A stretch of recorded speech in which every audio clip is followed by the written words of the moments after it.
Parabéns, você acaba de ser mamãe ou papai, um dos dias mais importantes da sua vida. Seu bebê nasce saudável e tudo parece estar indo muito bem. Você leva seu filho a tomar vacina, algo de rotina, normal. E entrando no hospital, uma enfermeira sorridente vem atendê-lo. Ela pega o seu filho, aplica a vacina e na saída, ele morre. Agora, imagina que isso começa a acontecer com vários outros bebês. Todos morrendo sob o cuidado da mesma pessoa. Todos na mão de uma única enfermeira.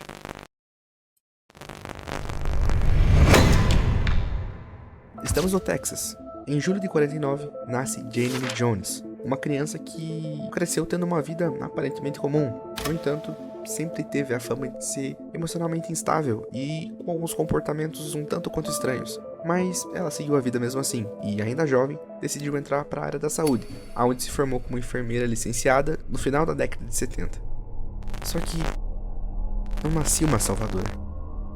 Ali nascia o que seria chamado de Anjo da Morte. Imagina a cena. UTI neonatal, vários bebês internados, alguns prematuros, outros com alguns problemas respiratórios, todos eles frágeis e delicados. E é nesse momento que Janine entra. Nessa época, os hospitais públicos eram lotados e os bebês que chegavam em estado grave estavam na mão de poucas enfermeiras. E Janine era conhecida por ser muito rápida nas emergências. Do nada, um bebê começava a passar mal ou parava de respirar e ela prontamente estava ali para fazer o seu melhor para salvar essa criança. Tanto que por um tempo ela foi até considerada a heroína no local que ela trabalhava. Só que começou a chamar a atenção o número anormal de emergências durante o plantão dela. Sempre ela, sempre no turno dela. E muitas vezes os bebês não sobreviviam. Ficou mais estranho ainda quando começa a aparecer bebês que entravam com algo simples ou até mesmo completamente saudáveis, indo apenas fazer uma consulta ou algo de rotina e do nada tinham uma parada cardiorrespiratória inexplicável. E Janine sempre estava presente. Não é possível tanta coincidência assim. As mães relatavam que seus filhos estavam bem até o momento que a enfermeira pegava eles. E minutos depois, o bebê entrava em colapso. Uma parada cardíaca, músculos travando, uma convulsão. Ninguém entendia o que estava acontecendo. O hospital até percebeu que alguma coisa não estava certa. Não fazia sentido. Mas eles não queriam escândalo, né? E ao invés de denunciar para começar alguma investigação para entender o que estava acontecendo, ou algo do tipo, eles transferiram Janine Jones para outro local. Afinal, um escândalo desses poderia acabar com a reputação do hospital, não é? Assim como você pode acabar com a minha reputação se você não se inscrever no canal, bicho. Esses vídeos estão dando bastante trabalho, então dá aquela moral, se inscreve aí que temos mais conteúdos como esse planejados aqui pra falarmos no futuro.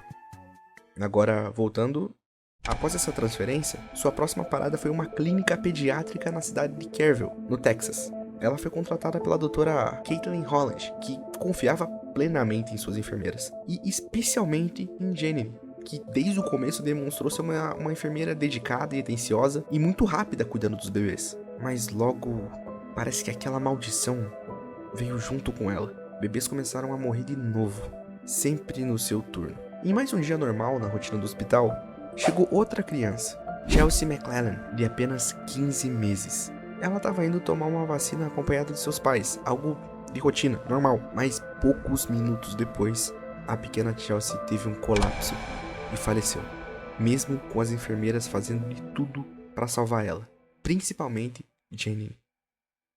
Você viu, né? Tem algo muito estranho. E eu não falo nem como eles morriam. Eu falo do comportamento de quem estava fazendo isso, do motivo.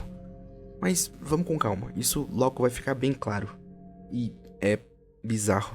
De maneira contrária dos antigos companheiros de Janine, a doutora Holland estava muito mais desconfiada e muito mais disposta a descobrir a verdade do que estava acontecendo. Porque, diferente do seu comportamento no antigo hospital, o período de tempo entre a chegada de Janine como enfermeira e o começo das mortes consecutivas foi muito mais curto, ficando difícil de não ligar uma coisa com a outra. E a doutora Holland foi quem percebeu antes de todo mundo que a maioria dos eventos graves aconteciam apenas quando a Jane estava sozinha com as crianças. E aos poucos, ela começava a investigar o caso por conta própria, juntando peça por peça. E logo, ela percebeu que, de maneira estranha, as doses de medicamentos perigosos estavam sumindo do estoque. Poucos dias depois, em uma visita a uma das áreas de descarte do hospital, a doutora Holland achou que precisava para completar o seu raciocínio. Ela encontrou uma quantidade anormal de ampolas e uma substância muito forte, especialmente uma substância chamada succinilcolina, um relaxante muscular usado em cirurgias, algo normal para o hospital, só que se usado em doses muito altas, poderia paralisar completamente o sistema respiratório de uma pessoa. Com todas as informações, ela denunciou a enfermeira e a polícia finalmente iniciou uma investigação. Com os relatos da doutora, a polícia achou pertinente analisar o corpo de um daqueles bebês que faleceram. E escolheram Chelsea, aquela criança de 15 meses que foi no hospital só tomar vacina. Após examinarem o corpo, saiu o relatório. E é óbvio, altos níveis de succinilcolina foram encontrados no sistema do bebê. A mesma substância de várias ampolas descartadas por Janine. A polícia começou a montar o mesmo quebra-cabeça da doutora Holland. E ao terminar, eles ligaram a enfermeira a no mínimo 11 vítimas. Isso foi, obviamente, suficiente para levar Janine a julgamento. Você deve estar se perguntando ainda, por quê? Por que ela fazia isso? Mas não é essa a pergunta. A pergunta que deve ser feita é: por que ela sempre tentava salvar os bebês, se era ela que estava envenenando? E é justamente aí que a gente encontra o motivo. Ela não matava por prazer. O que ela fazia era induzir paradas cardíacas para tentar salvar a criança depois, com o objetivo egoísta de ser vista como a heroína. E se ela não conseguisse salvar? Aí era só mais uma morte trágica de uma criança, não é? Ela queria admiração, ela queria aplausos e estava usando o hospital como palco desse show, mesmo que tivesse que matar por isso.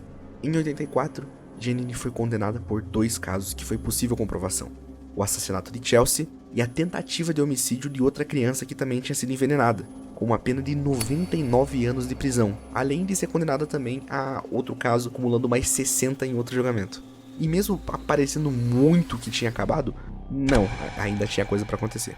Por conta de uma lei no Texas na época, onde permitia a redução de pena de presos por bom comportamento, existia o risco real de Janine sair em liberdade em 2018, há poucos anos atrás. Só que a pressão pública foi tão forte que o Ministério Público correu para acusar ela de outros crimes, sendo indicado que ela podia ser responsável por até 60 vítimas. E Janine viu que não tinha mais saída ali, era só perda de tempo. Então, em 2020, ela se declarou culpada de mais de uma vítima, garantindo uma prisão aí até o resto da sua vida. Agora, você já imaginou um caso onde o bebê não é a vítima, mas sim quem consegue resolver o crime? Esse é o caso do bebê que resolveu o assassinato da própria mãe. E se você não viu, é só clicar aí na tela. A gente se vê lá ou no próximo vídeo. Até mais.